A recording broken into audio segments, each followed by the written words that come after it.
Jake, it's great to see you today. Thanks for having me back, Jason. So, Jake, recently the talks that the U.S. was sponsoring between Ukraine and Russia seemed to have fallen through. There was no great result, despite the fact that President Trump had guaranteed an end to the war within one day. But more importantly, what are the Russians saying about that? Where does it look like they're going to take things now? I think politically, the Russians believe that they've won. They've managed to waste the last 4 or 5 months. Donald Trump kept threatening everyone that I can end this war in 24 hours. All I have to do is force Zelensky and force Putin to get in a room and talk. And Putin wasn't willing to have direct talks with Zelensky in Istanbul.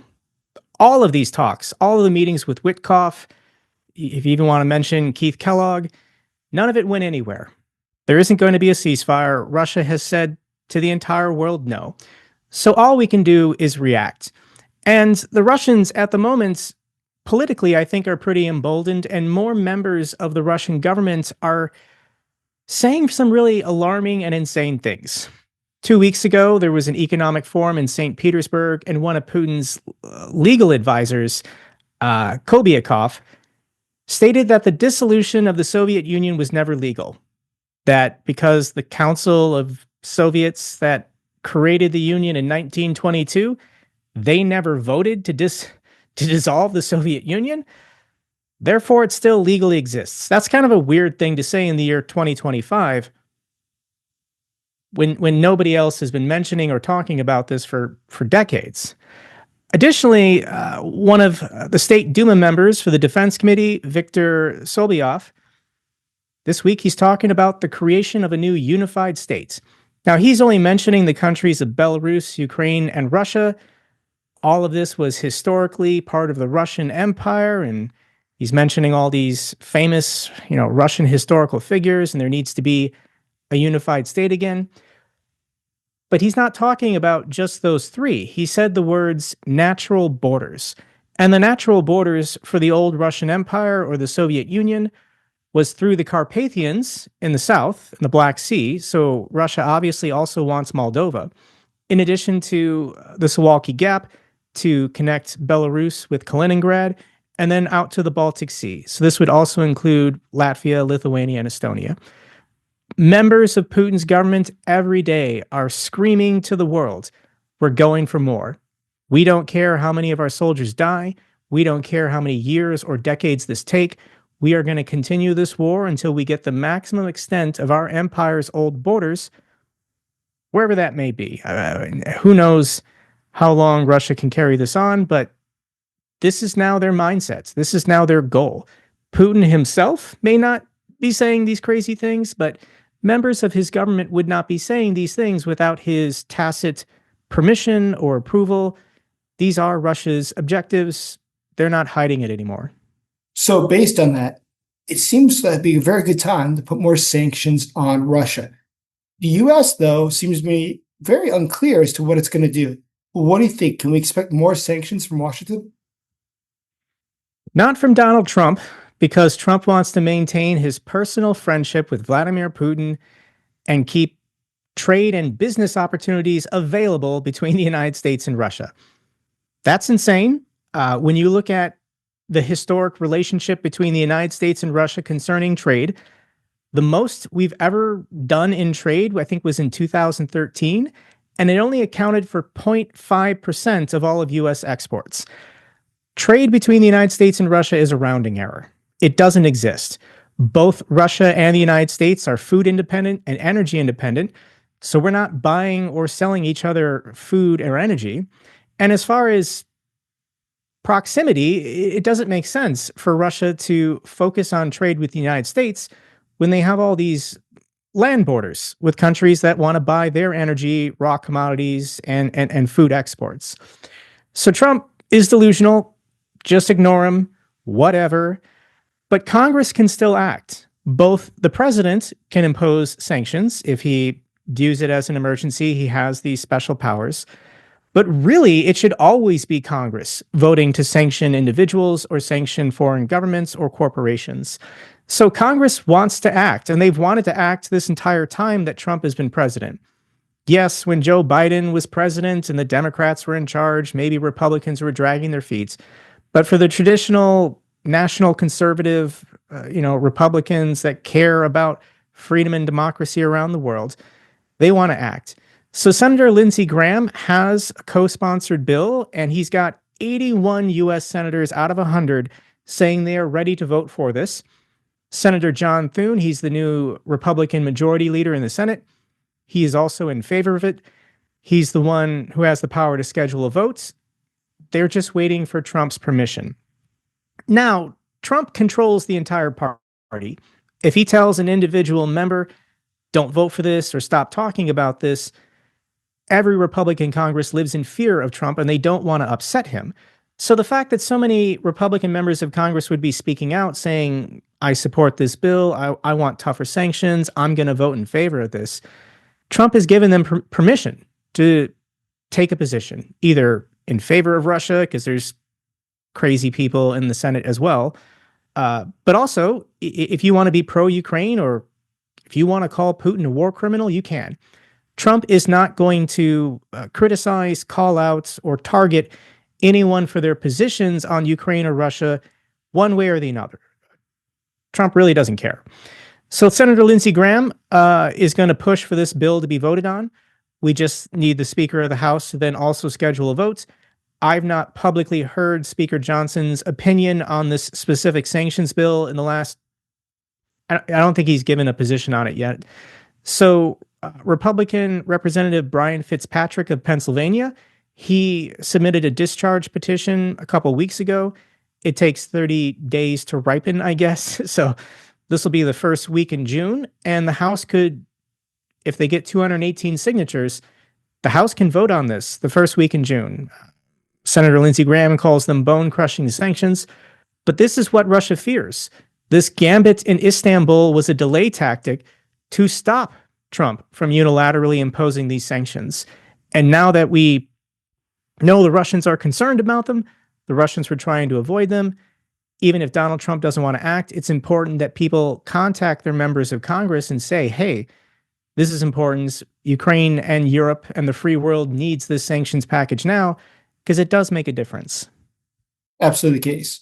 And it looks like these sanctions really could change the outcome of the war. Keep in mind, about 38% of the Russian national budget is based on oil, and China, as well as India, make up about 85% of all oil purchases from Russia. So this could definitely impact the economy. But speaking of which, how do you see things overall in the Russian economy?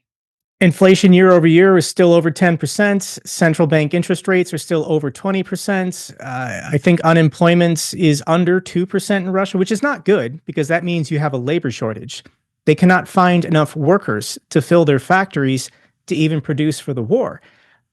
So Russia's economy gets worse every day.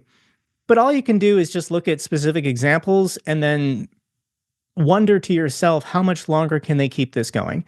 I was reading an article in the Moscow Times yesterday about Russia's largest shipping company, Sovcomflot. They gave their Q1 quarterly earnings report because, this company is publicly traded on the Russian stock exchange. Publicly traded companies have to give numbers. I don't trust any of the numbers coming out of Russia. But this company, Russia's largest shipping company, was willing to admit that in Q1 of this year, they had a $393 million loss. Okay, what can we compare that to?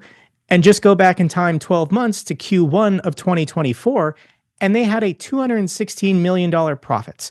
So they went from a year ago operating at $216 million profit to now a $393 million loss. That's a swing of $500 million. They're losing money by keeping this going. And this is a result of the sanctions on the Shadow Fleet tankers that President Biden and the G7 imposed back in December. I don't specifically remember how many, but this new EU sanctions package sanctioned like another 200 of these Shadow Fleet tankers. The Europeans are trying to get the United States, either through Trump or Congress, to also sanction these same ships. This will compound the losses that Sovcomflot is enduring.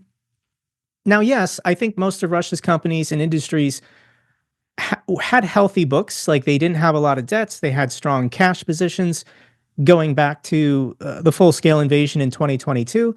They then had a surge in profitability due to rising energy prices as a result of the war, and just all the economies were doing much better 3 years ago. But now that the global economy is slowing down, we had negative growth here in the United States. We're experiencing contraction. Donald Trump's tariffs on the entire world are not helping anybody. So things are slowing down. All of Russia's industries are operating at a loss currently, and they have to take on debt. And this is the weird thing that, like, it took me a little bit to understand what was going on with Russia, but this is not capitalism. A responsible CEO of a publicly traded company has a fiduciary responsibility to his shareholders to operate at a profit, either scale back operations, fire employees, cut costs, increase prices. But the Kremlin is telling all of these companies and industries, you can't do that. You have to keep operating at favorable prices for the government or the military. You have to pay whatever it takes to find employees, to get them in the factories to produce. And how do you keep this going? Borrow money. All of these companies are racking up massive debt, which you should be making your monthly payments. And these are not great interest rates. The Kremlin is forcing private Russian banks to issue loans to private Russian companies at favorable loan terms. Central bank rates are over 20, but maybe they're getting 7, 8, or 9. It doesn't matter. Even at 7, 8, or 9%, compounding as the debt increases continuously, and you still have to make those monthly payments. It's a house of cards. It's been very impressive to watch how far Russia can stretch their own economy through private and corporate borrowing in addition to the national debt. But it's going to spiral out of control at some point. And with bank failures, with economic collapses, nobody really knows it's happening, or it's happening until it happens. And it's always abrupt. It's always shocking when it does. Certainly. Just a couple days ago, it came out that the Ministry of Internal Affairs, which is like the police, was proposing to make it illegal to give out personal loans to people. The logic was many people try to defraud banks, so we have to prevent that. But the reality is there's a liquidity problem. Typically, banks have to keep between 20 to 30% of their assets liquid to pay back creditors. In the case of Russia, according to the National Bank, it's only 9.5% they have liquid typically. So it's a very difficult situation that easily can lead to bank runs and other problems. But overall, do we see a supply problem for the Russian military currently? I definitely think the demands of Putin and the Kremlin exceed what Russia's economy can produce reasonably. Russia has extended their war by relying on their allies, Iran and North Korea. How many shipping containers, how many millions of artillery rounds has the Russians imported because they can't produce on their own? Ukraine has a winning strategy with their drone strikes, going after oil depots, oil refineries. Ukraine knows where these critical factories and plants are that produce fiber optic cables or batteries for electronic warfare equipment, and they do target them. Russia can't stop all of these drone strikes, but I don't think kinetically this is how this war is going to end, with Ukraine overwhelming the Russians, with drone attacks. There has to be an economic component. You're right. There has to be a liquidity crisis. Russia has done very well preventing foreign holders from selling assets in the country, preventing Russians from moving their money outside of the country, forcing business partners basically to exchange everything into rubles first before they're allowed to make a purchase. These are not fair market practices. Russia uses their size to bully and intimidate smaller countries, price controls, telling them what to do. It doesn't matter, though. It's still an economic disaster for the Russians long term. Putin thinks he's doing fine. Putin thinks there's a big summer offensive coming and he's going to create a buffer zone in Sumy or Kharkiv or whatever. But it's a disaster, Jason. I mean, I scream this in my videos every other day, but it's just laughable that anybody thinks that Russia is winning or doing well when Russia controls less of Ukraine today than they did 3 years ago. You can get out the map, you can calculate the square kilometers, and the Russians today control less of Ukraine than they did 3 years ago. So for anyone to fantasize that Russia is winning this war on the battlefield, I don't know what their counter argument is to what I just said. Absolutely the case. But what do you make of the recent attacks by Russia on Ukraine using drones? This past week, as you know, have been some of the heaviest attacks during the course of the war. What is Putin striving for? It's just terrorism. There is the off chance hope that Ukraine will just choose to surrender. That's not going to happen.